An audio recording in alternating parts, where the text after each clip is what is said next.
Shalom, jumpa kembali anak-anakku yang ada di rumah. Hari ini kita akan belajar matematika. Tapi sebelumnya itu, mari kita berdoa. Kita senantiasa mohon kekuatan dari Tuhan. Kita berdoa. Ya Tuhan Allah, Bapa kami dalam surga, Allah yang hidup, yang bertahta di atas kerajaan surga, kami bersyukur berterima kasih kepadamu Tuhan hari ini atas kasih-Mu, pertolongan-Mu. Tuhan terus nyatakan dalam hidup dan kehidupan kami. Saat pembelajaran kami hari ini Tuhan, kami mohon kuasa-Mu memampukan kami, Bapak dan Ibu guru, juga anak-anak kami yang ada di rumah, menyertai kami sehingga pembelajaran kami hari ini boleh berjalan seturut dengan kehendak-Mu. Ini doa kami Bapa, ampuni kami karena kami berdoa di dalam nama Tuhan Yesus, Tuhan dan Juru Selamat kami yang hidup. Amin. Baik, anak-anakku yang ada di rumah, materi pembelajaran kita hari ini ada dua, yaitu yang pertama sifat-sifat operasi hitung bilangan bulat. Kemudian yang kedua, operasi hitung campuran bilangan bulat. Oke, baik anak-anak yang ada di rumah, sifat-sifat operasi hitung bilangan bulat ada tiga. Yang pertama, sifat komutatif atau pertukaran. Kemudian yang kedua, sifat asosiatif atau pengelompokan.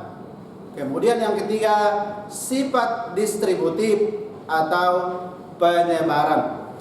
Baik anak-anak di rumah, perhatikan contoh di papan tulis yang Pak Guru akan tunjukkan.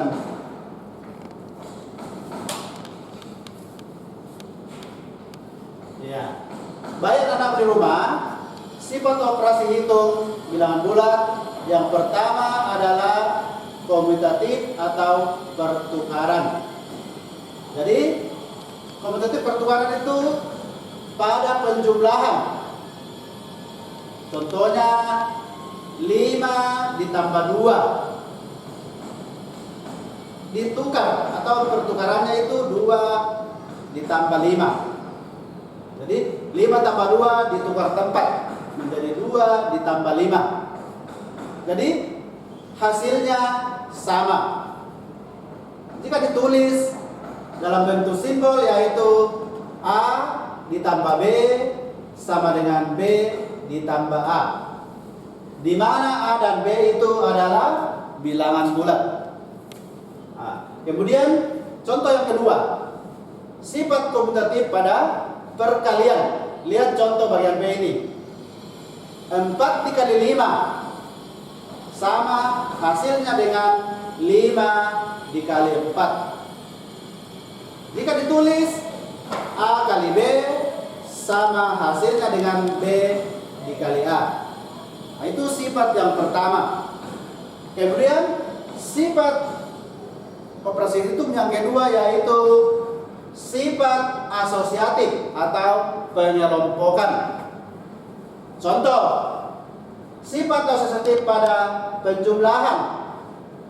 Contohnya 5 ditambah dalam kurung 4 ditambah 2. Jadi dikelompokkan sama dengan dalam kurung 5 tambah 4 ditambah 2. Jadi kalau kita cari hasilnya ini sama.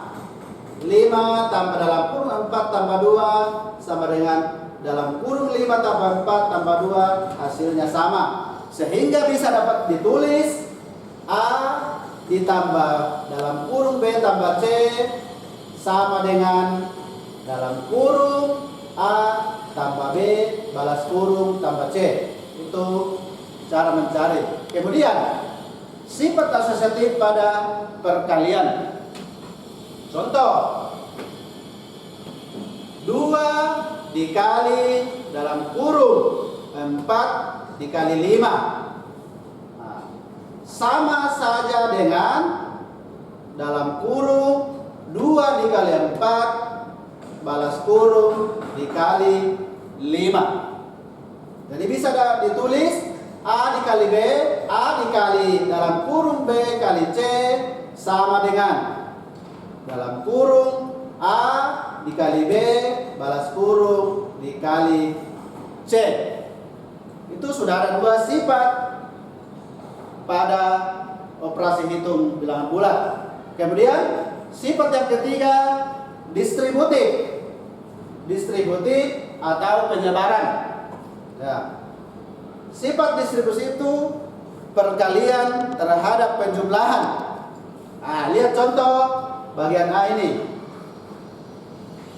2 dikali dalam kurung 3 ditambah 4. Ya. Dalam penyebaran. Jadi penyebaran tadi jadi sama saja hasilnya dalam kurung 2 dikali 3 tambah dalam kurung 2 dikali 4. Jadi hasilnya selalu sama. Sehingga dapat ditulis A dikali dalam kurung B tambah C sama saja dalam kurung A dikali B balas kurung ditambah A dikali C balas kurung. Nah, kemudian yang kedua, sifat yang kedua, perkalian terhadap pengurangan. Contoh, 5 dikali dalam kurung 4 dikurang 2. Sama hasilnya kalau kita cari 5 dalam kurung 5 kali 4 balas kurung dikurang 5 kali 2. Ya, jadi kalau ditulis seperti ini, A dikali B kurang C sama saja dengan dalam kurung A dikali B balas kurung dikurang A kali C. Nah, itu. Jadi ada 3 sifat-sifat operasi hitung bilangan bulat. Ya, itu ada 3 ya. Nah, anak-anakku semua, sekarang kita masuk dalam materi yang kedua, yaitu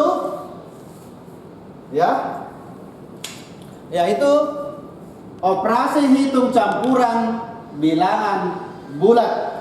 Nah, jadi sebelum kita mengerjakan operasi hitung bilangan bulat, yang sangat penting kita pahami adalah bagaimana aturan di dalam mengerjakan operasi hitung bilangan bulat. Ya.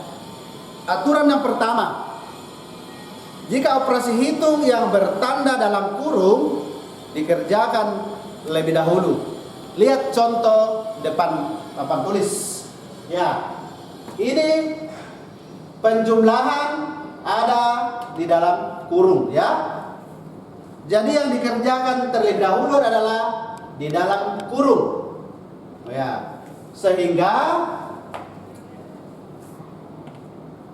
minus 30 ditambah dalam kurung 50 dikurang minus 5. Nah, sehingga penyelesaian dari operasi ini minus 30 nih dipindahkan ke belakang. Kemudian hasil dari 50 dikurang min 5 berubah jadi positif 55. Ya. Yang harus anak-anakku ketahui adalah tanda negatif bertemu dengan tanda negatif. Ini artinya negatif dikali negatif sama dengan positif. Nah, jadi ini dibaca 50 dikurang negatif 5 berubah jadi positif 55. Sehingga hasil dari min 30 atau negatif 30 ditambah 55 sama dengan 25 atau positif 25. Itu aturan yang pertama. Kemudian aturan yang kedua, jika ada perhitung penjumlahan atau pengurangan dengan perkalian atau pembagian, maka yang dikerjakan terlebih dahulu adalah perkalian atau pembagiannya. Coba perhatikan contoh nomor 2. Nah, di sini contoh nomor 2 ada penjumlahan, ada perkalian. Nah, jadi yang harus dikerjakan terlebih dahulu adalah perkaliannya. Mengapa? Karena perkalian lebih kuat daripada penjumlahan atau pengurangan. Nah, sehingga negatif 30 ditambah dalam kurung negatif 5 dikali negatif 8. Hasilnya sama dengan minus 30 ditambah 40. Mengapa harus ditambah 40? Karena negatif kali negatif berubah jadi positif. Berubah jadi positif 40. Jadi negatif 5 dikali negatif 8 sama dengan positif 40. Sehingga hasilnya negatif 30 ditambah positif 40, hasilnya adalah 10. Kemudian contoh yang kedua. Di sini ada pembagian, di sini ada penjumlahan. Yang dikerjakan terlebih dahulu adalah pembagiannya. Sekarang negatif 100 dibagi negatif 2. Hasilnya sama dengan positif 50. Karena aturan negatif dibagi negatif berubah jadi positif. Nah, sekarang ditambah negatif 40. Yang ini pindah ke belakang. Ya, sekarang hasilnya adalah 50 ditambah negatif 40, hasilnya sama dengan 10. Itu ya. Nah, kemudian aturan yang ketiga, yaitu jika ada penjumlahan atau pengurangan dan perkalian atau pembagian, maka cara mengerjakan diurut dari paling kiri ke kanan. Itu caranya. Jadi contoh nomor 3. Ini ada penjumlahan dengan pengurangan. Penjumlahan dan pengurangan itu sama kuat, sehingga dikerjakan dari ujung paling kiri ke kanan. Sehingga yang dikerjakan terlebih dahulu adalah penjumlahannya. Ini ada 50 ditambah negatif 100. Hasilnya adalah negatif 50. Nah, sekarang dikurang negatif 20. Ya, jadi ini negatif berubah jadi tambah di sini. Karena ini negatif dikali negatif berubah jadi positif. Dan sekarang negatif 50 ditambah 20, hasilnya adalah negatif 30. Tuh ya. Kemudian aturan yang terakhir, jika ada perkalian dengan pembagian, dikerjakan urut dari kiri ke kanan. Nah, sekarang perkaliannya lebih dahulu dari kiri. Sekarang negatif 25 dikali negatif 4, hasilnya adalah 100 dibagi negatif 10, hasilnya adalah negatif 10. Karena positif dibagi negatif, hasilnya adalah negatif. Ya. Jadi demikian penjelasan materi dari Pak Guru tadi.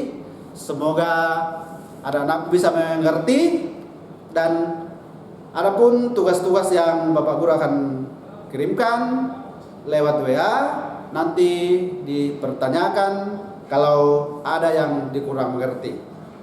Demikian pembelajaran kita hari ini. Semoga anak-anakku semua tetap semangat yang ada di rumah, tetap jaga kesehatan, dan ingat selalu berdoa. Mari kita mengakhiri pembelajaran kita hari ini dengan berdoa. Mari kita berdoa. Kami bersyukur kepadamu ya Tuhan pada hari ini, karena Tuhan boleh menyertai kami dalam pembelajaran kami hari ini. Kami berterima kasih kepadamu atas kasih-Mu selalu menyertai kami. Ini doa kami Bapa. Kami berdoa dalam nama Tuhan Yesus, Tuhan dan Juru Selamat kami yang hidup. Amin. Demikian pembelajaran kita hari ini. Terima kasih.